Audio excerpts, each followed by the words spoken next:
The flight of the fugitives, Tip reflected. It's a hard thing to be a marble statue, he thought, rebelliously. And I'm not going to stand it. For years I've been a bother to her, she says. So she's going to get rid of me. Well, there's an easier way than to become a statue. No boy could have any fun forever standing in the middle of a flower garden. I'll run away. That's what I'll do. And I may as well go before she makes me drink that nasty stuff in the kettle. He waited until the snores of the old witch announced she was fast asleep, and then he arose softly and went to the cupboard to find something to eat. No use starting on a journey without food, he decided, searching upon the narrow shelves. He found some crusts of bread, but he had to look into Mombi's basket to find the cheese she'd brought from the village. While turning over the contents of the basket, he came upon the pepper box, which contained the powder of life. I may as well take this with me, he thought, or Mombi I'll be using it to make more mischief with.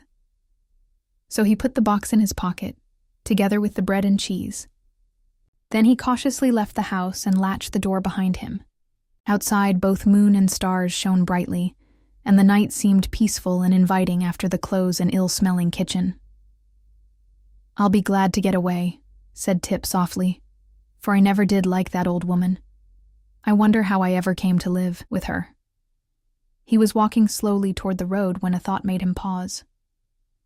I don't like to leave Jack Pumpkinhead to the tender mercies of old Mombi, he muttered.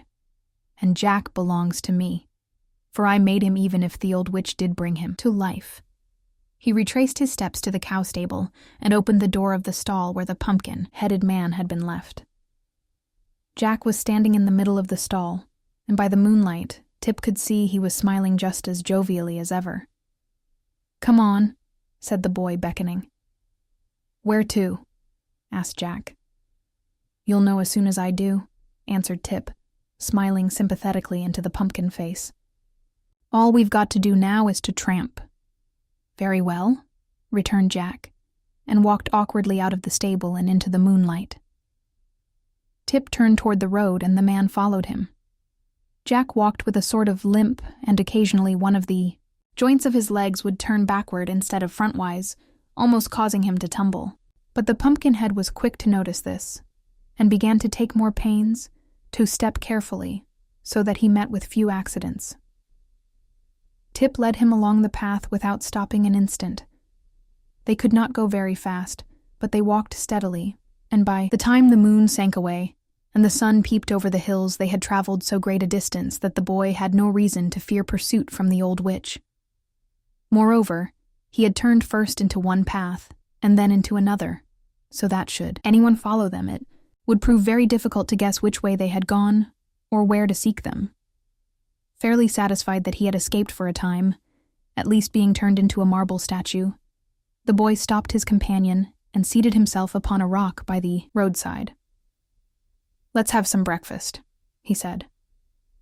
Jack Pumpkinhead watched Tip curiously, but refused to join in the repast. I don't seem to be made the same way you are, he said. I know you are not, returned Tip, for I made you. Oh, did you? Asked Jack. Certainly, and put you together, and carved your eyes and nose and ears and mouth, said Tip, proudly, and dressed you. Jack looked at his body and limbs critically. It strikes me you made a very good job of it, he remarked. Just so, replied Tip modestly, for he began to see certain defects in the construction of his man. If I'd known we were going to travel together, I might have been a little more particular. Why then, said the Pumpkinhead, in a tone that expressed surprise, you must be my creator, my parent, my father. Or your inventor, replied the boy with a laugh. Yes, my son, I really believe I am. Then I owe you obedience, continued the man, and you owe me support. That's it exactly, declared Tip, jumping up. So let us be off. Where are we going? Asked Jack, when they'd resumed their journey. I'm not exactly sure, said the boy. But I believe we are headed south, and that will bring us sooner or later to the Emerald City. What city is that? Inquired the Pumpkinhead. Why, It's the center of the land of Oz and the biggest town in all the country. I've never been there myself, but I've heard all about its history. It was built by a mighty and wonderful wizard named Oz, and everything there is of a green color, just as everything in this country of the Gillikins is of a purple color. Is everything here purple? Asked Jack. Of course it is. Can't you see? Returned the boy. I believe I must be colorblind, said the Pumpkinhead, after staring about him. Well, the grass is purple, and the trees are purple, and the houses and fences are purple, explained Tip. Even the mud in the roads is purple. But in the Emerald City, everything is green that is purple here. And in the country of the Munchkins, over at the east, everything is blue. And in the south country of the Quadlings, everything is red.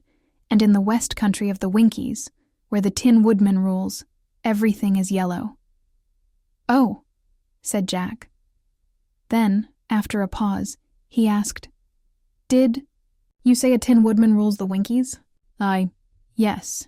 He was one of those who helped Dorothy to destroy the Wicked Witch of the West, and the Winkies were so grateful that they invited him to become their ruler, just as the people of the Emerald City invited the Scarecrow to rule them.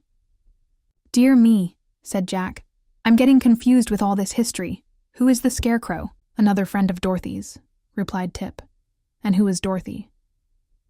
She was a girl that came here from Kansas, a place in the big outside world. She got blown to the land of Oz by a cyclone, and while she Washer the Scarecrow and the Tin Woodman accompanied her on her travels. And where is she now? Inquired the Pumpkinhead. Glinda the Good, who rules the Quadlings, sent her home again, said the boy. Oh, and what became of the Scarecrow? I told you. He rules the Emerald City, answered Tip. I thought you said it was ruled by a wonderful wizard, objected Jack, seeming more and more confused. Well, so I did. Now pay attention, and I'll explain it, said Tip, speaking slowly and looking the smiling Pumpkinhead squarely in the eye. Dorothy went to the Emerald City to ask the wizard to send her back to Kansas, and the Scarecrow and the Tin Woodman went with her.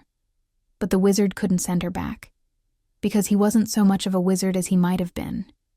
And then they got angry at the wizard, threatened to expose him. So the wizard made a big balloon and escaped in it, and no one has ever seen him since.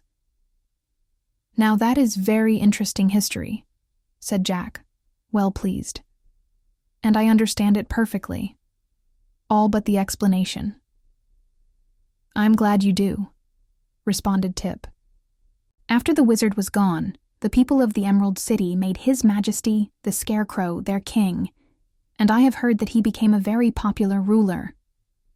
Are we going to see this queer king? Asked Jack, with interest. I think we may as well, replied the boy, unless you have something better to do. Oh no, dear father, said the Pumpkinhead. I am quite willing to go wherever you please.